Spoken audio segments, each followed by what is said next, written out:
Good evening. Hope everyone is doing well.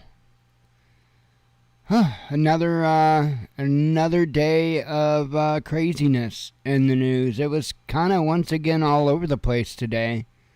Quite a bit of different stuff. I've actually got quite a few tabs up tonight. Of all things that I thought was at least, relatively important to mention. Don't have any other updates. I am still on the same project of trying to dry a comforter.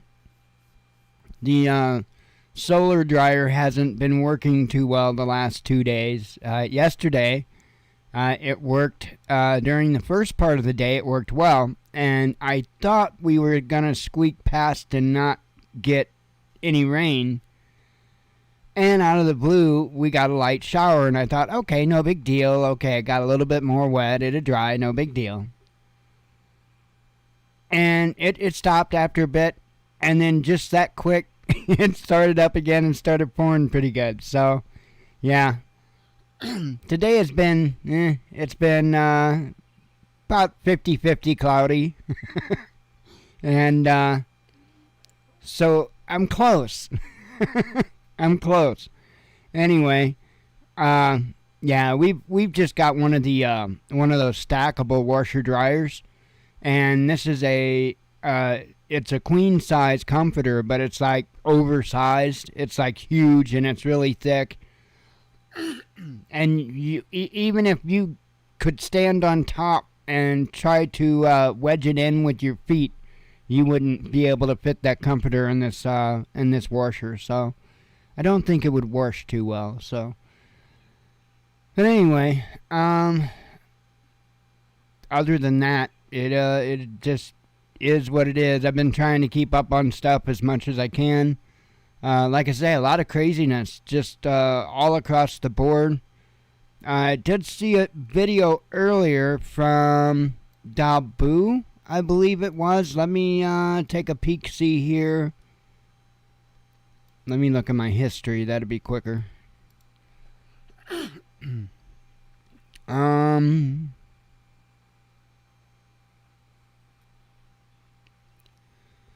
know it's in here. Here it is. So Dabu put out a video claiming that Ukrainian troops are burning huge amount of wheat and grain.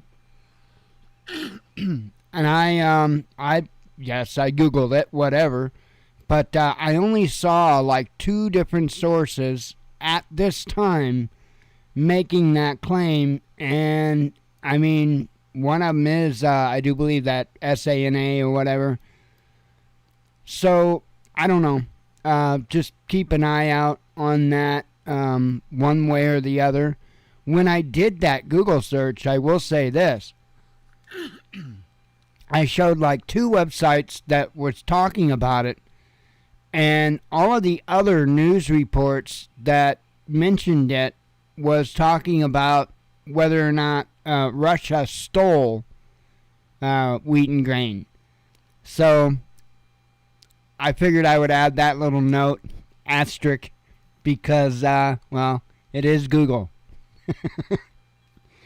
So we'll see. We'll see. I'm sure soon enough, if that is indeed what's going on, I'm sure we'll hear more about it.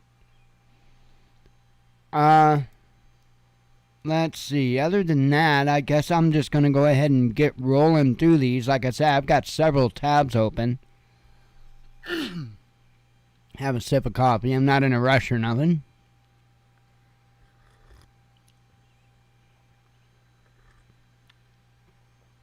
Oh, goodness. Okay. Take you guys on the trip. China secretly building foreign base, says Washington Post. And this here says China is building a naval base for its military in Cambodia, with both Beijing and Phnom Penh, and I don't know how to say that, going to great lengths to conceal the operation, the Washington Post reported on Monday, citing Western officials. The facility, occupying a portion of Cambodia's Ream Naval Base on the Gulf of Thailand. Let me see what that was. Oh, nothing.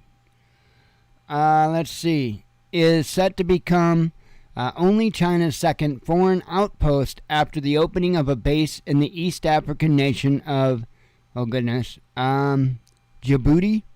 Maybe that is actually Djibouti. Wow. In 2017, a Western official claimed, speaking on condition of anonymity. The base is reportedly located to the west of the South China Sea, where Beijing has overlapping territorial claims with several countries. It will be capable of hosting large, hosting large naval vessels, according to the source. The leadership in Beijing see the Indo-Pacific as China's rightful and historic sphere of influence. One official was quoted as saying, they view China's rise there as part of the global trend toward a multipolar world where major powers more forcefully assert their interest in their perceived sphere of influence. Essentially, China wants to become so powerful that the region will give in to China's leadership rather than face the consequences, the source added. The Post wrote that the groundbreaking ceremony at the Ream Naval Base will take place on Thursday, with sources claiming that Beijing is going to confirm its involvement in the expansion of the Cambodian facility during the event, but will remain silent about plans for it to be used by the Chinese military.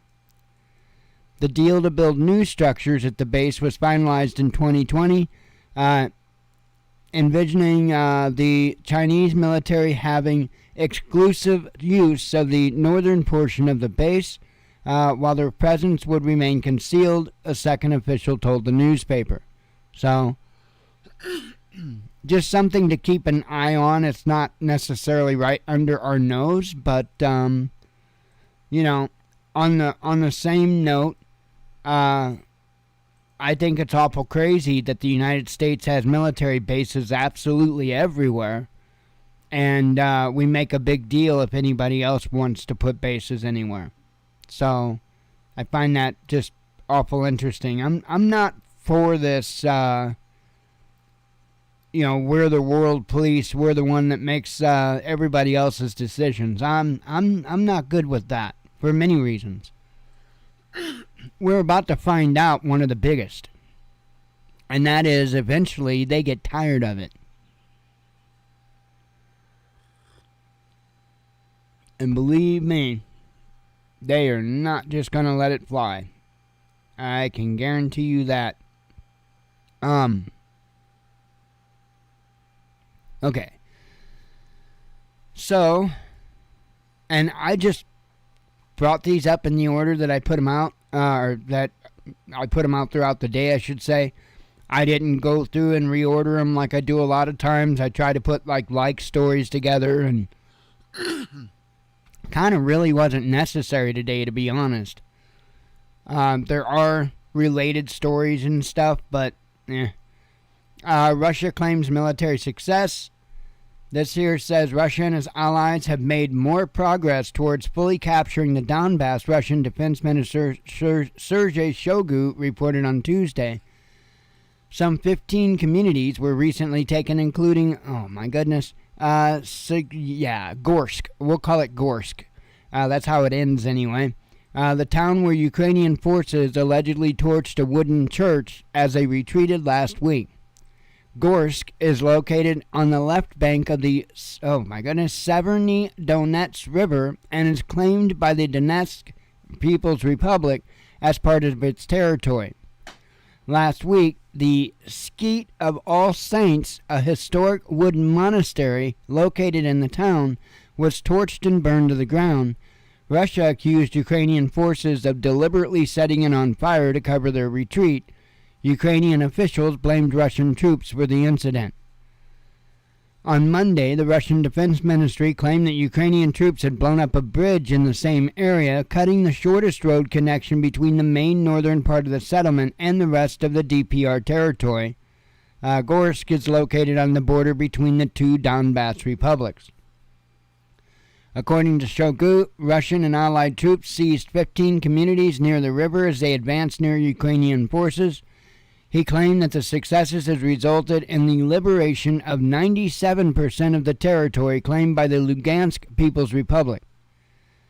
The minister claimed that all residential areas of Severodonetsk, and I'm sure I'm way off, were now under Russian control, with fighting restricted to the industrial outskirts of the city, with Ukrainian soldiers continuing to surrender. The total number of POWs has reached 6,489, he said. So, they're continuing to fight on. I honestly don't think that Ukraine is holding them off much at all at this point.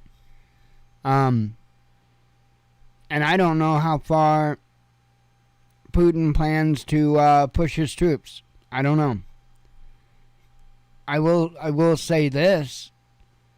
If all these other countries keep funneling weapons and stuff like that into Ukraine, not only is Ukraine going to just wind up demolished, but it's just going to wind up in Russian control anyway.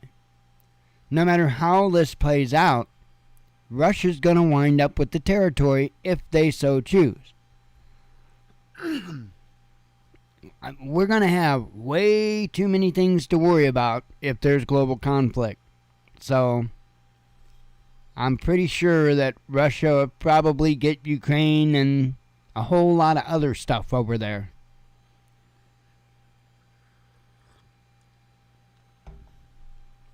I will say this. I think if something kicks off, I think at least in the beginning,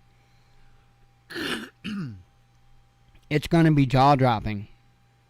And I hope I'm wrong, but if you recall, when we started the whole war on terror, we had these, we used the mother of all bombs, and we had these big bombing campaigns, and shock and awe is what they called them. And it was a show of force to make a point. And I have a feeling that if Russia at some point feels like they need to strike out because of the weapons that's being supplied or what have you, I do believe that they will choose that to be a shock and awe moment. So we'll see, but I do foresee that.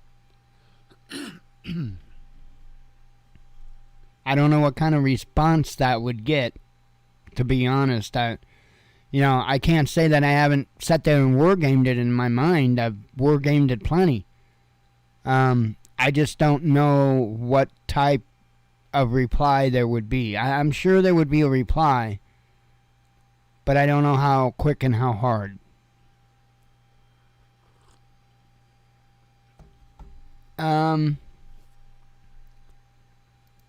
Next up, U.S. tech giant leaving Russia. This kind of blows my mind. U.S. technology firm IBM announced on Tuesday that it plans to pull out of the Russian market due to the conflict in Ukraine. The company's chief executive, Arvind Krishna, said in a statement, "Let me be clear, we have suspended all operations in Russia." Actually, wait, I think I might have made sense of this. The company's Russian website on Tuesday displayed the message that this content is no longer available. In early March, IBM announced the suspension of commercial activity in Russia, along with the termination of software sales and cooperation with Russian defense enterprises. The U.S. company, however, said it would keep providing critical support to the most heavily impacted areas. IBM, I shall remind you, is the same company that helped Hitler in Nazi Germany. Remember the punch cards? You can thank IBM for that. IBM should not be an entity, but they are. And after it just smacked me upside the head just moments ago. IBM did help Hitler And, they must have been pro-Nazism. They helped them, right? What am I supposed to think? What am I supposed to deduct from that? IBM actively helped Hitler track and database the Jewish people.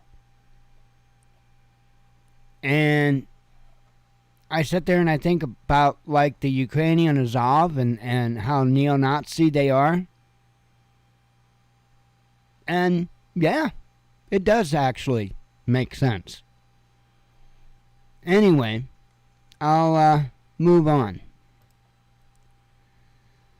Pro-police group makes accusation against Soros. It's getting real, yo. No, I think it's great. I mean, I really, whatever, the pro-police force, but, people are speaking out on this kind of a level against people like Soros. That's a good thing. This here says billionaire donor George Soros and his various vehicles for funding political causes donated money to the campaigns of 75 serving U.S. district attorneys, a pro-law enforcement group said in a report on Monday. The 75 prosecutors represent over 72 million people in the U.S., including residents of half of the 50 most populous American cities, data compiled by the Law Enforcement Legal Defense Fund said. They are responsible for serving justice in over 40% of homicides in the country. The group claims that some of the district attorneys lacked experience but received the support of the billionaire anyway due to the alleged willingness to support his wish to reform the U.S. justice system along his preferred lines. The LELDF perceives them as a threat to the nation, claiming their pursuit of social justice resulted in a surge of crime in their districts as they failed to punish offenders from minority groups. Soros is using that campaign money and the hundreds of millions more for supporting organizations to quietly transform the criminal justice system for the worse, promoting dangerous policies and anti-police narratives to advance his radical agenda, LELDF President Jason Johnson said in a statement. The report estimated that in the past decade, Soros spent over $40 million to directly fund election campaigns of people running for DA offices, who the LELDF described as progressive. Between 2018 and 2021 alone, he put $13 million into just 10 candidates, he said, arguing that the influx of money has disrupted the traditionally low-key races of prosecutorial hopefuls. I'm going to stop there and I'm just going to say this. One of the things, if you've been coming here for a while, you know that I'm not ashamed of my mistakes. They're mistakes I made. It is what it is, and that's how life goes. And one of the larger mistakes that I have made in my life is I voted for Barack Obama, his first term. And the only time I ever voted in my entire life. And one of the things that he pushed for so hard and then just like completely forgot about it was publicly, I don't know the proper terminology, I'm not into that crap, the political realm, but like the funding for the campaigns would be like a public thing, and they would be given like X amount of money, they would be given X, and I think that's what we need. We need everybody that runs for office to get an equal amount of representation, an equal amount of time in front of us for us to see them. To me, that is the only fair way to go. Because, I'm going to be honest, there's some really kick-ass candidates that you never hear about. Because they're not allowed on a public stage in front of you. When you see the presidential debates, where's the third parties? They're nowhere to be seen. They're not allowed to be there. Now, to me, that is just, that should have people ready to start hanging people from my polls. Just that alone. How do we mistake that? When you have multiple viable candidates for the highest office, and yet only two are allowed to be on the big screen in front of everybody. That's a problem. That's a big damn problem. And likewise, you've got a lot of even smaller elections to where you've got Joe Blow Rich Guy and Honest Abe. I'm just saying, whatever. And, you know, the honest guy, just blue-collar worker, works hard, doesn't have all kinds of money to put into, you know, signs and all that stuff. Because I'm telling you, that stuff gets expensive. Even for just the materials alone. I know, because I've done vinyl work. Even the material alone gets expensive. And so, you know, it's real easy for the wealthier person to get out there and get seen. And I don't think that's right. Because it doesn't mean that wealthier person is the better candidate. And I don't think it should be a survival of the, of the richest, if you will, when it comes to campaigns. So I don't know. I'll get off my soapbox, but I think that would make a huge difference if we could fix that.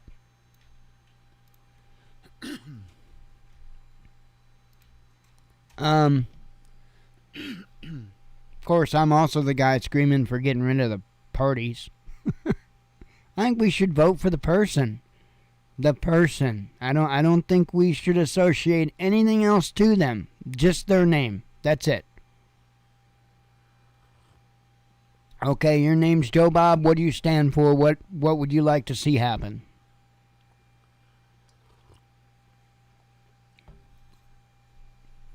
It'd make everything so much more simple. Let's see. A World Bank issues grim economic forecasts. This probably isn't a big surprise to you. The World Bank has cut its global growth projection for this year from 4.1% to 2.9%, warning that many countries are likely to face recession. Hello? Amid the war in Ukraine, surging inflation, and rising interest rates, global economic growth is expected to slump in 2022, the Tuesday press release said. Several years of above-average inflation and below-average growth are now likely, with potentially destabilizing consequences for low- and middle-income economies. It's a phenomenon, stagflation, that the world has not seen since the 1970s because of crappy policy. According to WB President David Malpass, for many countries, recession will be hard to avoid. The institution had said after having from 5.7% in 2021, growth would be stuck at 3% in both 2023 and 2024 as the Russia-Ukraine conflict affected investment and trade. The pent-up demand from the pandemic faded and policy support was withdrawn. The report highlighted that the slowdown in growth between 2021 and 2024 was on course to be twice that of the period between 1976 and 1979. The recovery from the stagflation of the 1970s required steep increases to interest rates in the West, it said, though it's played a prominent role in triggering a string of financial crises in emerging market and developing economies. According to the report, both rich and poor countries would be hit by the growth slowdown, but developing and emerging market economies are the most vulnerable. Growth in advanced economies was forecast to decline from 5.1% to 2.6% this year, while in emerging and developing countries it's expected to drop from 6.6% to 3.4%. Just over 2 years after COVID-19 caused the deepest global recession since World War II, the world economy is again in danger. Even if a global recession is averted, the pain of stagflation could persist for several years unless major supply increases are set in motion, said the report. And this is only covering one part of it, I'm telling you, it's going to be some pretty crazy times, I think. Hang on here.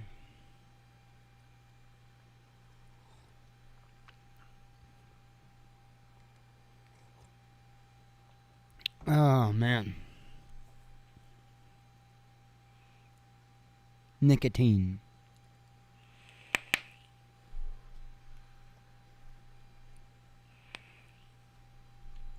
I mean, I get too much blood in my nicotine system, and I just don't feel right.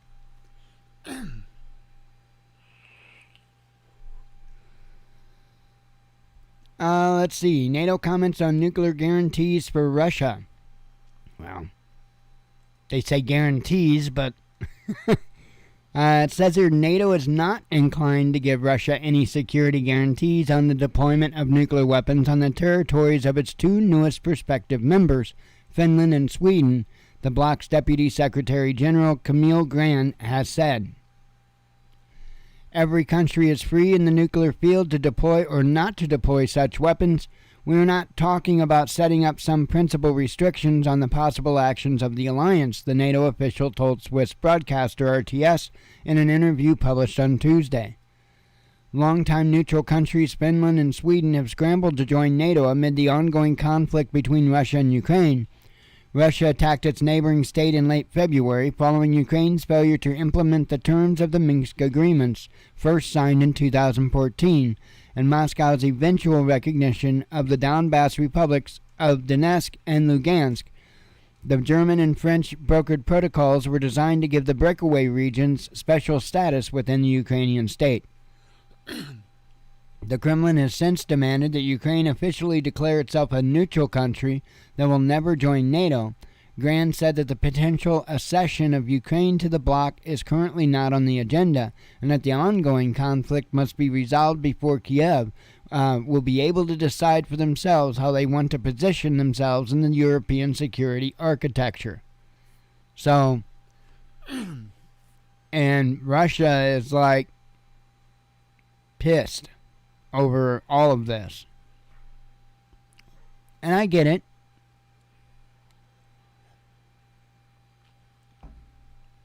Again, you don't have these other countries just putting mass amounts of bases around the world. And the United States wouldn't stand for it. At least they would stomp their feet or whatever. Well, Joe might eat an ice cream or something and take a nap, but there ain't much we can do now, even if we should. But I just don't understand why we're allowed to be everywhere, but nobody else is. I just don't get that. That one's hard too. Announced on Tuesday that the country will be exporting nearly $630 million worth of weapons to Ukraine. The military contract has been called the biggest Warsaw has signed in the past 30 years.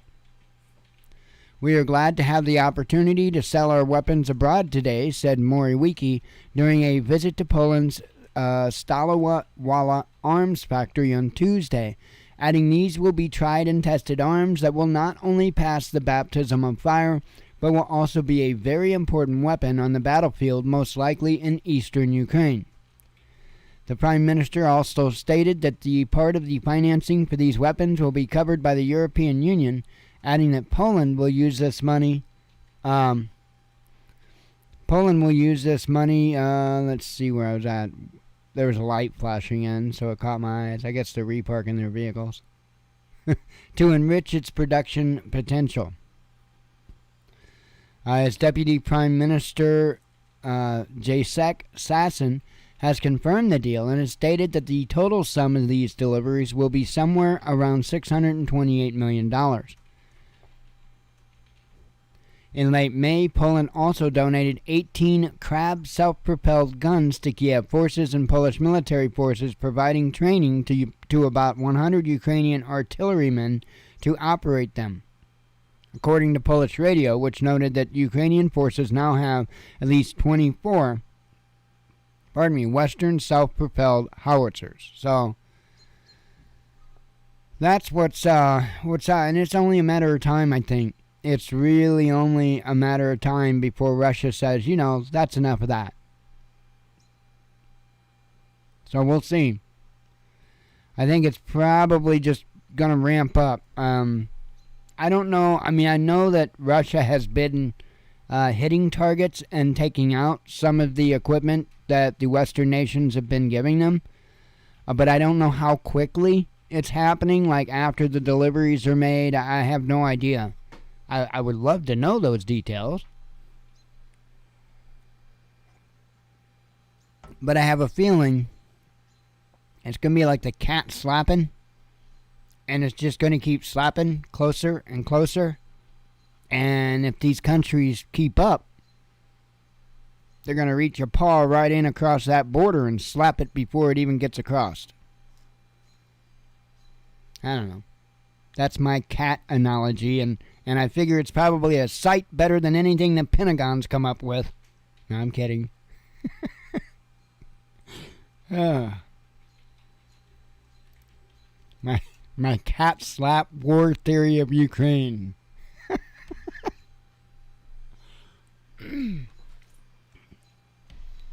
Stay away from drugs, kids. Anyway, explicit images of Hunter Biden leaked. I mean, is this even news anymore, or just Wednesday? Or no, Tuesday. It's Tuesday, right? Tuesday. Anyway, U.S. President Joe Biden's 52-year-old son Hunter has found himself at the center of another budding scandal. Footage has been leaked to the media, featuring him naked with a gun in one hand, accompanied by a woman who several media outlets have described as a prostitute. I know. These media outlets are just off the chain, right? There was no way it could have been a prostitute. And it was probably an e-cig. It probably wasn't a gun. And he probably just got out of the shower. I mean, it's like ridiculous at this point, isn't it? And this is what I'm saying. This upper echelon of people, nothing's going to happen to them, okay? We need to give that up. And unless we decide ourselves to get involved and make a citizen's arrest, nothing, because if you're waiting for them to investigate themselves and to do something to themselves, you're going to be waiting a long damn time. So, I don't know. It's just crazy, though, to me that we can have this much information come out and nothing. That's why I say there is no justice. There is no justice in this country. None. Louisiana bans trans athletes from female sports teams.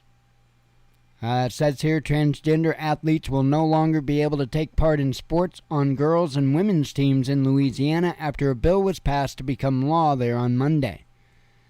Democratic Governor John Bel Edwards allowed the bill to pass despite previously saying he was opposed to the legislation and vetoing a similar bill last year.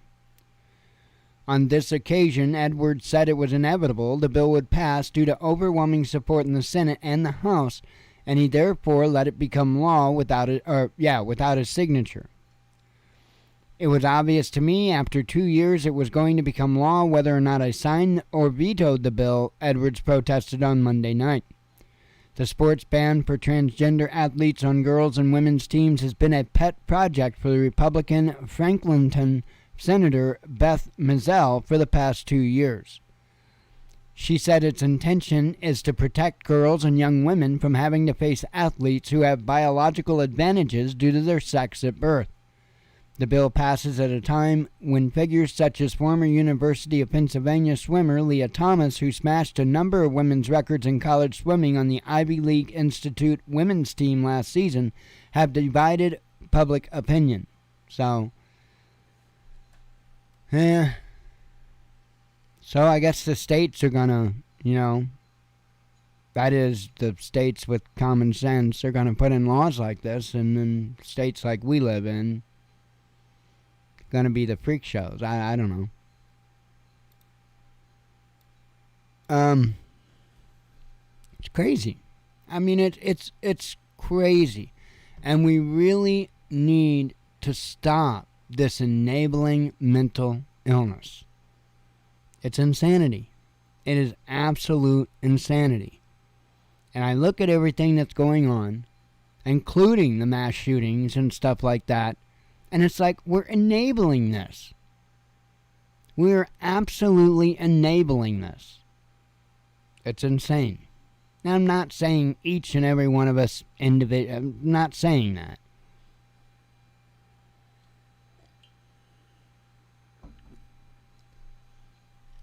Anyway, UN comments on grain stealing allegations.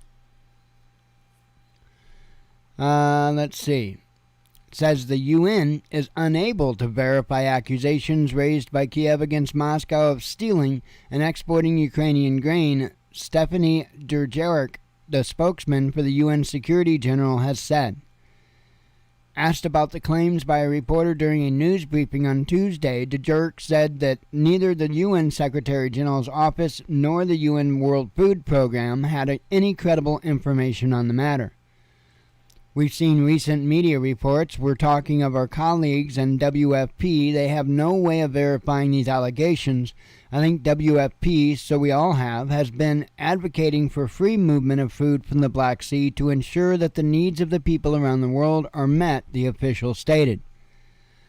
Ukraine has repeatedly accused Moscow of stealing its stockpiles of wheat amid the ongoing conflict that broke out in late February, but most recently such accusations were flung at Russia by the ambassador of Ukraine to Turkey, Vasyl Bodnar.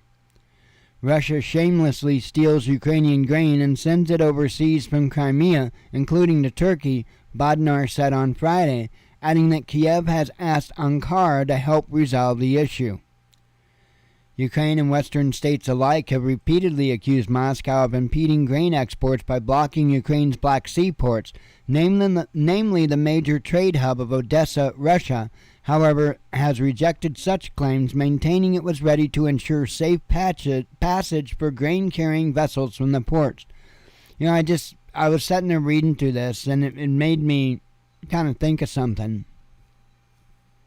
Just something to chew on. Or not, in this case. But I wonder if, like, say, the U.S. government, the NATO governments, or whatever, would cause a grain crisis within their own countries, right? Cause food to be scarce, expensive, people to really, really feel a pinch like never before in this country, and then blame it all on Russia and say, well, this is why we're not able to get the resources that we're used to because Russia, and then try to gain support to go to war on those grounds. It's just food for thought. Food for thought.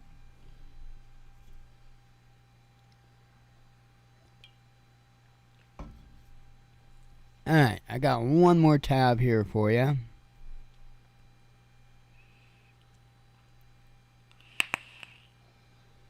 This one here, it says, U.S. blames global challenges for record inflation. The White House on Tuesday insisted that global challenges, such as the conflict in Ukraine and not President Joe Biden's policies, were to blame for inflation in the U.S., Biden's press secretary, Karine Jean-Pierre, said the economy is doing better than historically and that the government and its experts feel they're in a good position to start taking on the problem. What we're dealing with right now is global challenges, Jean Pierre told ABC's Good Morning America. It's probably John Pierre.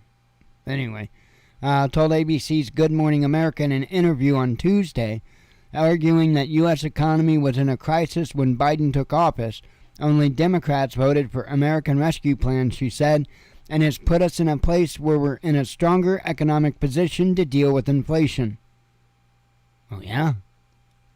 Jean Pierre, or John Pierre, or Potato Pierre, echoed the remark later in the day that the White House press briefing dominated the actor Matthew McConaughey's gun control speech. Boo. What I'm trying to say to you is the economy is in a better place than it has been historically, she told reporters. Liar.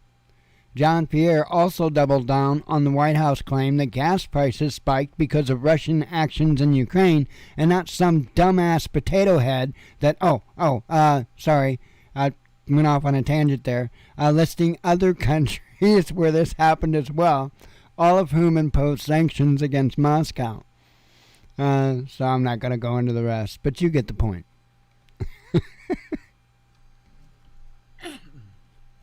Sometimes you just have to kind of read your own news.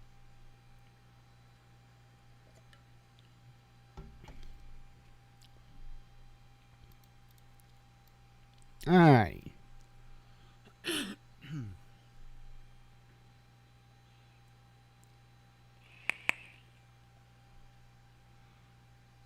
Oh, man. There was a fair amount, I think, of headlines today, but I covered a lot, so. And there were actually a couple other ones that I normally would have popped up, but I had so many up already, so many tabs open.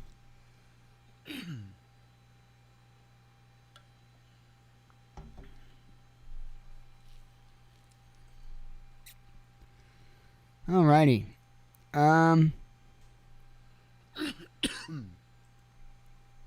Yeah, this first one here.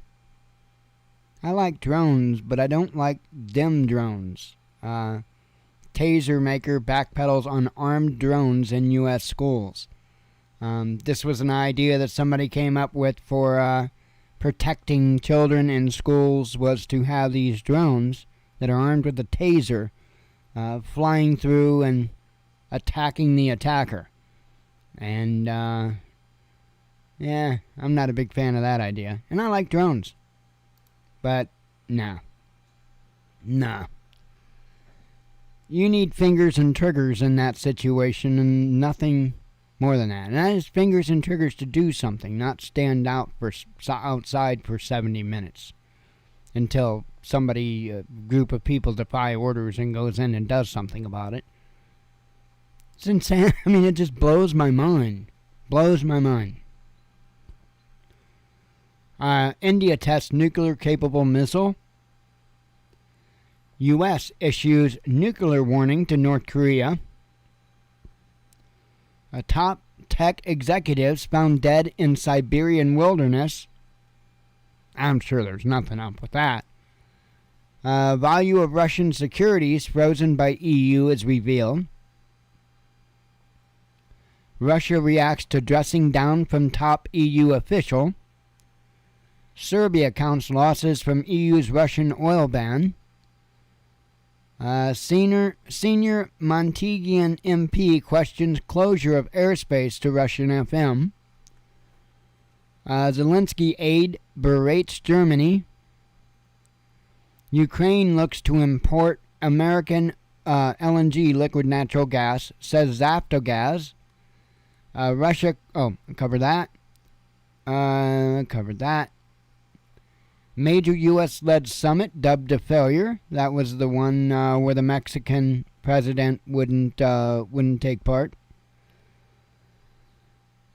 Police fear Western arms shipments to Ukraine may backfire.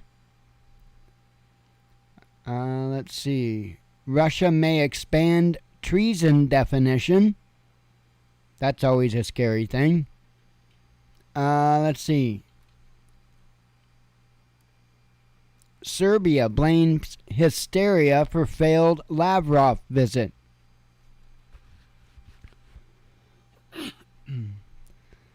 Turkey gets discount on Ukrainian grain. Let's see.